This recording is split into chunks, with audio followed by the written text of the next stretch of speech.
Olá, pessoal! Incerteza de instrumentos. Todo instrumento de medida tem uma incerteza associada a ele. Instrumentos mais precisos têm incertezas menores. Por exemplo, eu não posso pegar uma régua comum, dessas réguas que a gente compra na papelaria, e medir nanômetros com ela. Impossível, correto? Eu não posso medir mais do que milímetros com uma régua dessa. A incerteza de uma régua, assim como de um relógio, de um timer, pensando em relógio de ponteiro, né? É nada mais que a metade da menor divisão. Então, esta régua aqui, olha, vamos imaginar que é uma régua, né? Essa régua em azul, uma régua de 3 centímetros, uma régua pequenininha. Ela mede em centímetros, 0 centímetro, 1 centímetro, 2 centímetros, 3 centímetros. Beleza? Muito bem. Então, cada risquinho desse aqui vai ser 1 milímetro, ou 0,1 centímetro, correto? Muito bem. A incerteza, então, vai ser a metade de 0,1, 0,05 centímetro. Então, a incerteza aqui vai ser mais ou menos 0,05 centímetro. Como é que eu faço essa medida? Olha, eu quero medir um instrumento verde, certo? Um objeto aqui, uma folha de papel, um pedaço de madeira, qualquer coisa. Primeira coisa, pessoal, toma cuidado, ó. Eu até tomei o cuidado aqui de fazer a régua começando depois do começo dela. Como assim? A régua, a graduação da régua não começa exatamente no início da régua, né? É muito comum, ó, não sei se dá para ver aqui nessa reguinha de papelaria, mas o zero está um pouquinho recuado para dentro da régua. Então, é esse ponto zero que eu tenho que alinhar com o objeto, correto? Muito bem. E o objeto acaba aqui. Acaba com onde? Acaba no 1. Bom, com certeza é mais que 1 e menos que 2, né? Então, é 1, vírgula. 1,1, 2, 3, 4, 5. Esses risquinhos maiores são de meio em meio, né? Vamos fazer um risquinho maior aqui também, ó, para deixar claro que é meio. Muito bem. 1,5, 1,6, 1,7, 1,8. Bom, está entre 1,8 e 1,9. Então, eu tenho certeza que é 1,8. Beleza? Depois do 8, tem quanto ali depois do 8? Acho que é um pouquinho mais que metade, né?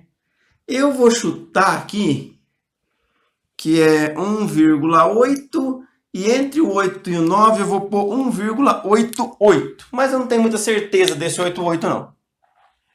Pode ser 89, 87, enfim.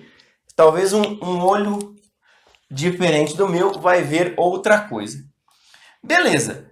Os dois primeiros eu tenho certeza. O último 8 eu estou em dúvida, correto? Paro aqui.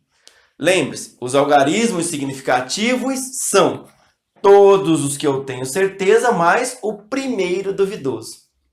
Tá bom? Então, eu paro aqui, 1,88. Tá bom? Esse último 8 eu chutei, não tenho muita certeza sobre ele. Mais ou menos 0,05. Olha que interessante. O número de casas decimais da medida tem que ser igual ao número de casas decimais da incerteza. Beleza? Muito bem, olha aqui, ó. Então, esse número, 1,88, tem duas casas decimais. E este número aqui, mais ou menos 0,05, também tem duas casas decimais. Esses dois números têm que ser escritos com o mesmo número de casas decimais. Por quê? Porque esse meio aqui, ó, esse 5, ele põe dúvida neste número, correto? Então, não faz sentido ter mais. E não faz sentido ter menos, porque se eu tenho dúvida nesse, ele precisa existir para eu ter dúvida nele, correto? Muito bem. Então, essa técnica vai valer sempre que eu tiver encontros de dois risquinhos, né? Ó, eu tenho aqui um risquinho, vamos dizer assim, verde, que é o final da peça, o final do objeto que eu estou medindo, e um risquinho em cima, ó, de 1,9 e um risquinho de 1,8. Sempre que eu tiver esse tipo de medida, por exemplo, um timer, né? Aqui eu desenho um timer, certo? Esses timers que a gente compra para usar na cozinha, né? A gente gira assim e ele vai tec, tec, tec, tec, tec, tec, tec, girando para trás, não é isso? Muito bem, olha só. Esse timer também eu teria metade da menor divisão como incerteza e o último número eu teria que chutar. Vamos fazer até esse exercício? Olha, eu tenho certeza que é 4, entre o 4 e o 5 eu vou chutar ali 8 de novo. Acho que eu só sei fazer exemplo com 8, né? 4,8. Correto? Muito bem. Mais ou menos 0, qual que é a incerteza aqui? A menor divisão é 1. Então, se a menor divisão é 1, a metade da menor divisão, 0,5. Beleza? Unidade de medida. Sei lá, vamos supor que o nosso timer aqui seja dado em segundos, tá bom? E aqui a unidade de medida, centímetro. Beleza? Pessoal, essa é a incerteza da coleta de dados, beleza? Nesse caso aqui, o instrumento tem um circuito aqui por trás, ou ele pode ter um sistema mecânico, no caso de um relógio suíço, né?